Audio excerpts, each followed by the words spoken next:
Capricorn, this is your week ahead astrology forecast from Astrology Motivation by Born Without Boundaries. In these videos, every single week, I review with you the major planetary aspects and transits that are going on this week and how they impact your natal sun and what that means for your day-to-day. We start off real broad with the big stuff, the stuff that everybody should know about, and then I focus it down into Capricorn specific information, and then we break everything down into the decans, which are a group of 10 degrees, and wherever your natal sun falls, you will be impacted by the angles it creates to other planets. But because it's 30 degrees in this one zodiac sign of Capricorn, your natal suns aren't all being impacted by the planets in the same way, because it is the angle that determines how your sun is going to be impacted. In astrology, we call that aspects. Angles created by two planets that create a certain relationship and generate a certain energy and outcome between the two.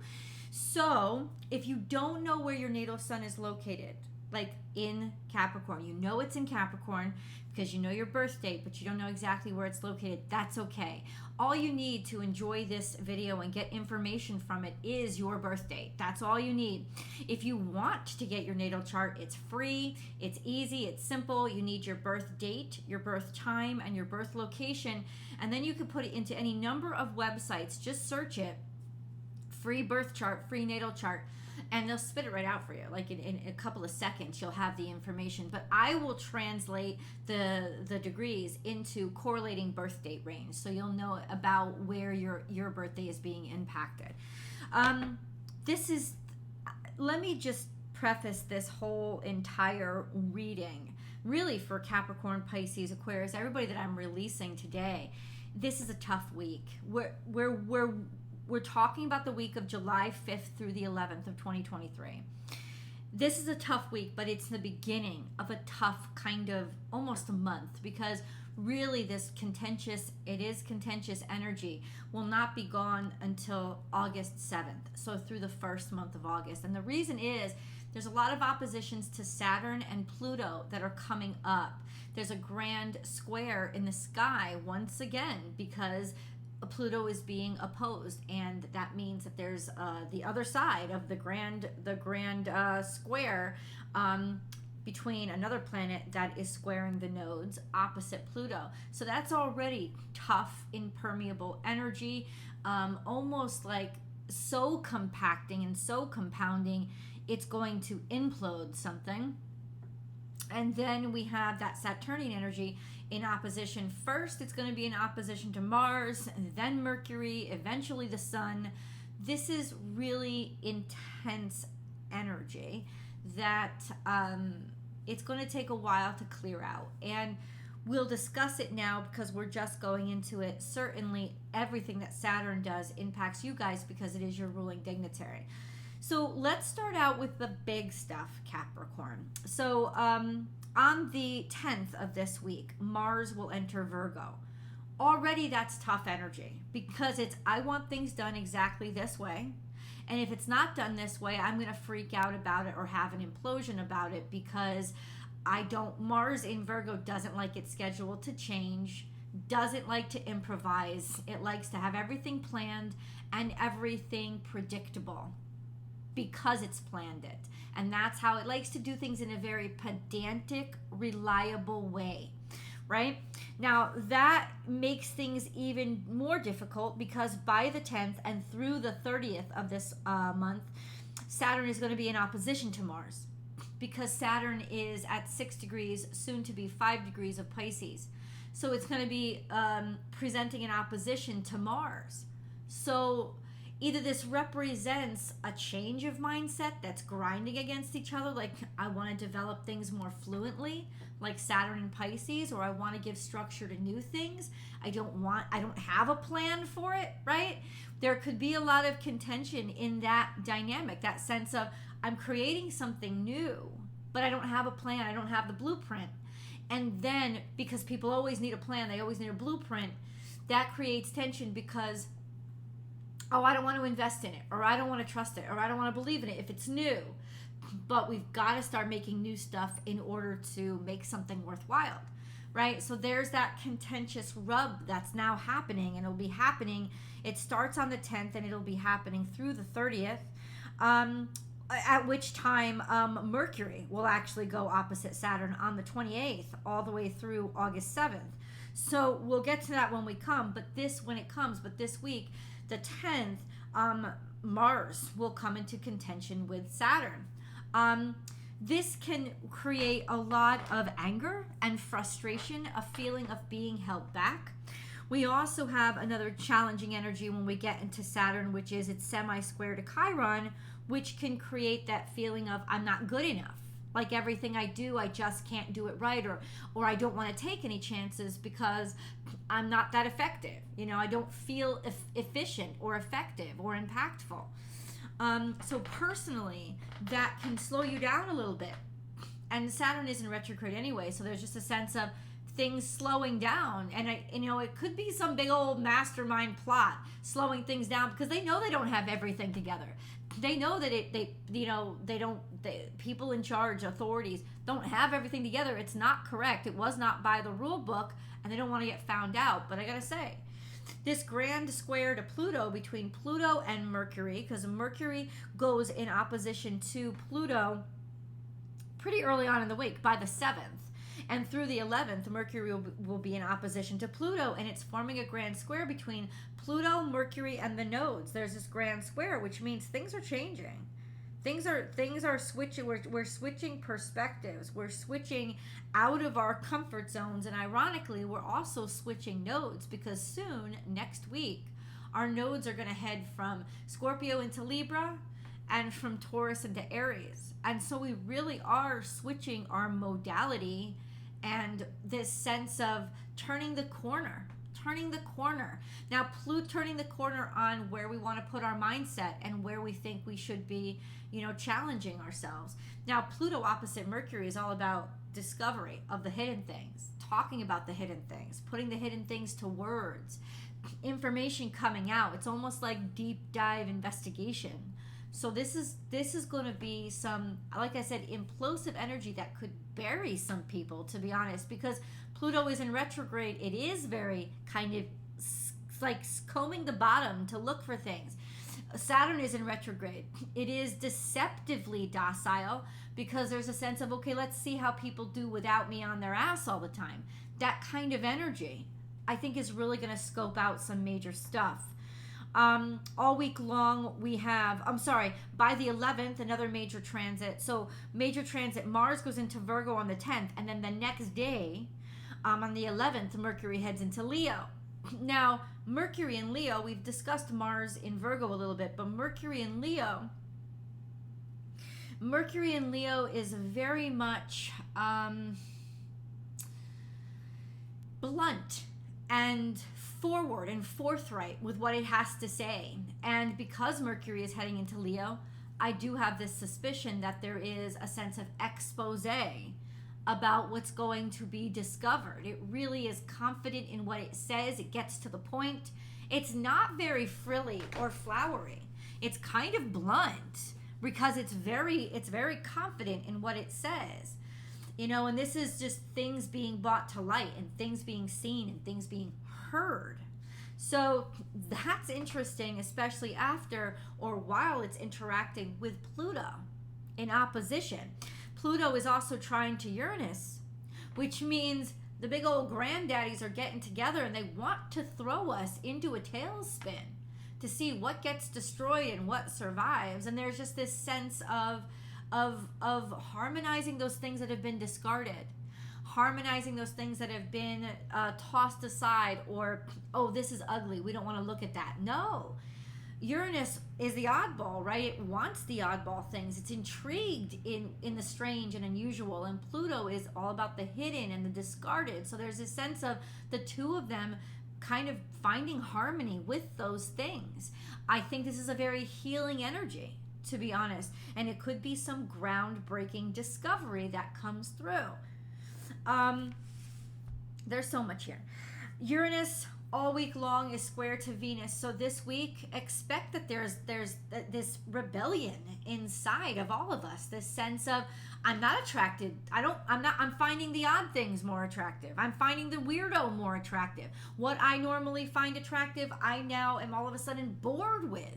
This could create tension and challenge in your relationship if you have one. And even if you're just meeting somebody, it may be interesting while you meet them, but it won't last long, because this kind of intrigue kind of slips out as soon as Venus and Uranus are no longer square to each other. FYI. So don't make any permanent choices right now while that's happening, because if you do, you could be very sorry later.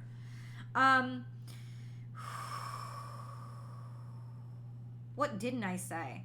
Because I've said a lot. Let's get into Saturn, because I think a lot of what I said, especially for you guys, was plotted toward Saturn. So Saturn is your ruling dignitary. You should always know what's impacting it and what's going on with it and where it is. Saturn is, of course, in Pisces. It's actually moving between 5 and 6 degrees Pisces now, because it is in retrograde. By the 10th, it is opposite Mars. So there is resentment, anger, being held back, feeling like you're being held back, right? And that could build this very kind of pugilistic, extra punchy and defensive energy in you. It's also semi-square to Chiron. Pessimism, sort of like it's Saturn semi-square to Chiron. It's kind of like going to feel like your balls are always being busted, and that people are just making everything a little bit more difficult, and you could take that personally, like, why don't they have confidence in me? And because of that opposition to Mars by the end of the week, that could cause some fights and disagreements that normally it wouldn't. So overall for you guys, I would love for you to get grounded. I would love for you to go earthing. I would love for you to put your feet in the earth, or even if you want, take baths, whatever can relax you or calm you. And before you respond, to count to 10. Because there is a natural trigger toward defensiveness this week, and not feeling good enough is that trigger, right? And we're always feeling held back is that trigger. And it could just be the perception that's going on right now, especially with intimate relationships. Be very, very careful. Everything frustrates you. Nothing feels right. It's very exacting energy, because you don't want to make the same mistakes. When we talk about Chiron, there's that sense of the trauma or the past hurts, and you don't want to make the same mistakes. And this could be the time when frustrating energy that keeps coming up over and over again really gets you angry, because it's like, why isn't this changing? Why haven't I seen any kind of breakthrough? I've been working and working and working, but it feels like I'm treading water or trying to go through quicksand. It's that kind of feeling. Understand that semi-square to Chiron is going to last for quite some time, and this opposition to Mars is going to last through the 30th. So between now, for the next almost 3 weeks, this could be very contentious energy that really requires you to find a deep-rooted sense of faith in the future, because right now in what you have, it can be very frustrating. I wrote down for you guys on the 10th, when Saturn is opposite Mars, when Mars heads into Virgo on the 10th, it will make it even worse, because it's a more perfect opposition. In fact, it's when Mars, it's not even this week, it's next week or in 2 weeks, when Mars is actually 5 or 6 degrees Virgo, is when really there's going to be a perfect opposition there. But this momentum is really going to be frustrating. But Mars in Virgo has that fastidiousness, it has that pedanticness to it that can make everything, it could even intensify with you, because you're angry and because you're frustrated. You want to double check everything, and that can frustrate everybody. So be aware of this energy, to try to find your flexibility wherever you can. That's going to be the challenge, but it's also going to be the relief valve. In the zodiac sign of Capricorn, we have Pluto in retrograde at 29 degrees. So it is going to be conjunct the natal suns of those of you on the Aquarius cusp, We will get into that right now. Capricorn, if your natal sun is between 0 and 9 degrees Capricorn, then it is in the first decan of Capricorn, and you're Capricorn ones. This correlates to December Capricorn birthdays. So anyone born between December 1st or 22nd, depends on which what day it started on, the year you were born, through the 31st of December, you would be Capricorn ones. Definitely those of you on the Sagittarius cusp. Cuspers, your natal suns are square to Neptune, which could mean extra confusion, needing to take things a little bit slower because it's easy for you to get distracted. It also means intensely creative energy. So if you could find an outlet, then maybe it's not God trying to distract you. Maybe it's you have to create something. That's a long-term aspect. We also have,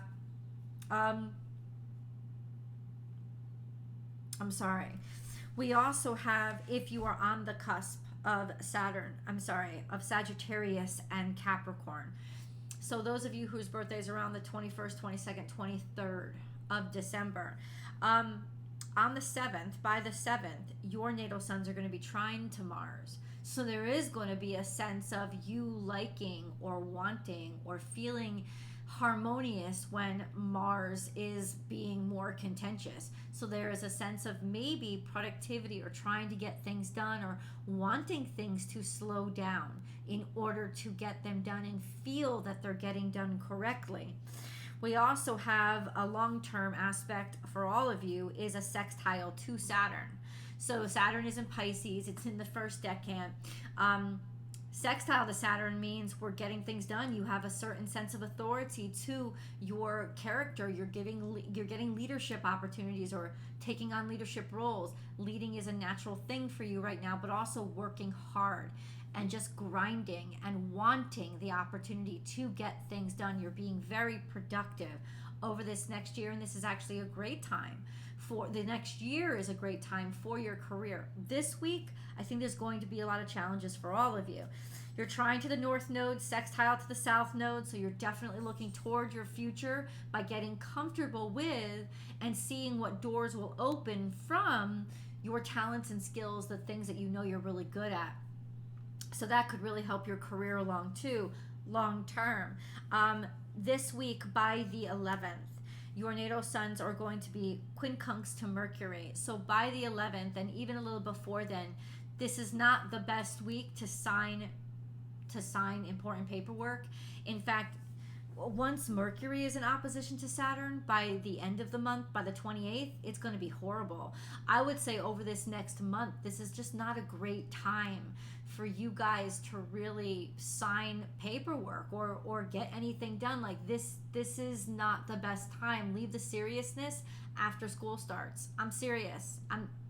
I know sometimes you can't avoid it, but especially this week by the 11th, this quincunx to Mercury could just mean that it's going to take too much time. It's like your own mini Mercury retrograde. Communications are scratchy, faulty, they're not coming in right. There's always little glitches. So if you really have to get anything done, I would do it basically prior to or just in the beginning of the week, FYI. Capricorn 2s. So if your your natal suns are somewhere between 10 and 19 degrees Capricorn. They fall in the second decan of Capricorn. So you're Capricorn 2s. This would correlate to birthdays between the 1st and 10th of January. So your natal suns are in a semi-square to Saturn, which means there is a sense of struggle with control. Maybe even just a personal stubbornness when it comes to people who you perceive are trying to control you or any kind of authority in general.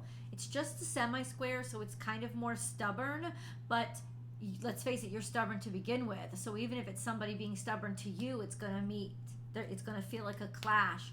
So once again, that's sort of a long-term challenge for you to sort of step back. And it's going to be hard for this whole year to step back and try to be as flexible as possible.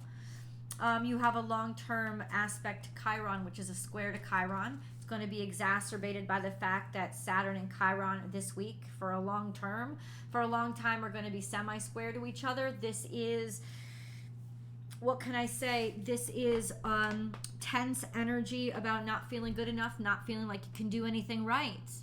It's a perception, and it's trying to teach you how to have more faith in yourself beyond what you can produce and how productive you can be. It's a call to arms when it comes to get more spiritual.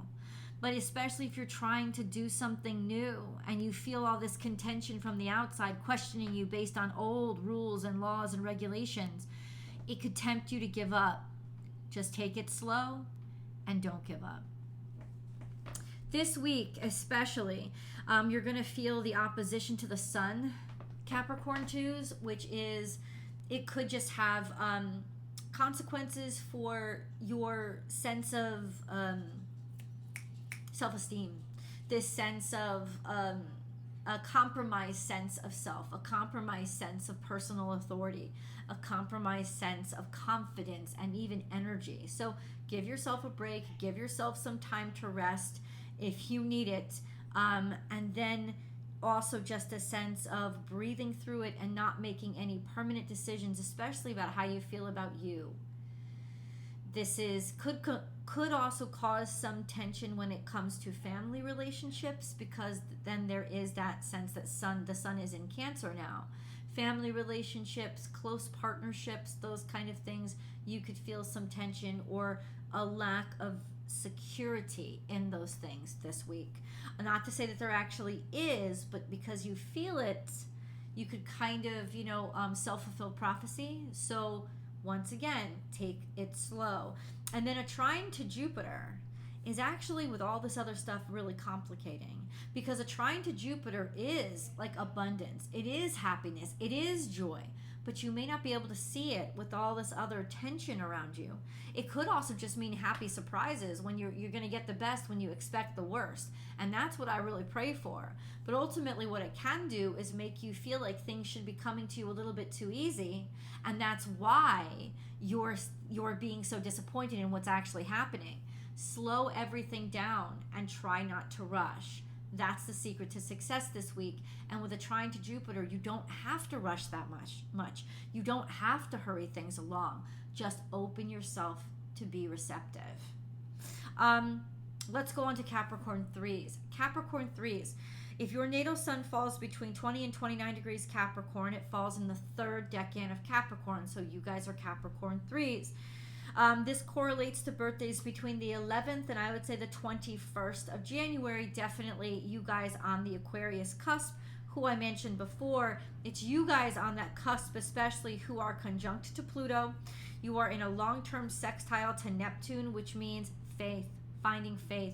It's going to be easiest for you to find faith now and find value in yourself beyond what you can produce in the 3D world. By the 7th of this week, your natal suns are going to be in direct opposition to Mercury. You're part of that Pluto-Mercury opposition. Your natal suns will actually come out of opposition to Mercury sooner than it's out of opposition to Pluto. But starting on the 7th of this week, know that you're going to be experiencing your own little Mercury retrograde. So in no way, shape, or form should you be signing important contracts or giving important presentations or taking important tests. Put this off to the week after, please, because things can go awry and easily be miscommunicated. There's also a square to the nodes. Now, you guys have been square to the nodes and you've been conjunct to Pluto. But with Mercury throwing itself in the mix, it's going to hit home, because Mercury brings everything home. It delivers those messages. So things that you thought went through that didn't. Things that you thought were finished but weren't, or the paperwork was supposed to be in right and then it comes back to you. This could overall lead to a very frustrating week. So to fall back on that sextile to Neptune, where fall back on faith, prayer, pray, meditate, manifest, all of those things will provide you with exceptional relief right now. You let me know in the comments below, Capricorn, what and how things are impacting you right now. I would love to know. And definitely check out your week ahead tarot card reading on Born Without Boundaries. Subscribe to the channel, and I'll see you in the videos. Bye, Capricorn.